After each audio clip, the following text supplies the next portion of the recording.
新冠又活跃了，全国多地出现新冠流行趋势。15号呢，陈奕迅就被爆出确诊新冠肺炎。实际上，近1个月以来，全国多地出现新冠流行趋势。5月8号呢，中国疾控中心就发布了一项监测报告，它显示呢，4月份全国新冠病毒的阳性检测率呈上升趋势，而且呢是南方省份检测阳性率高于北方的。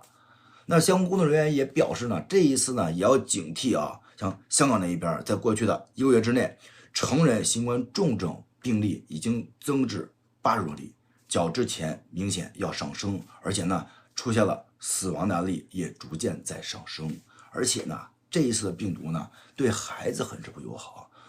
看似孩子感染之后呢没有什么明显症状，普通的感冒咳嗽，但是有可能会引起孩子的急性喉炎，孩子的一些呼吸系统的问题。所以说当孩子咳嗽之后，这个咳嗽出现犬吠一样或者拉锯一样，要小心急性喉炎，因为急性喉炎呢窒息会要命的，赶紧去医院。其实大家也不要过于着急，过于恐慌啊。那怎么办呢？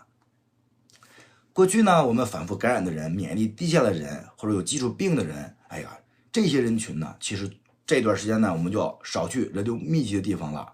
然后呢，多通风，对吧？戴好口罩，勤洗手，增强自身的免疫力。哎，补充优质的蛋白质，牛奶啦、鸡蛋啦、瘦肉啦。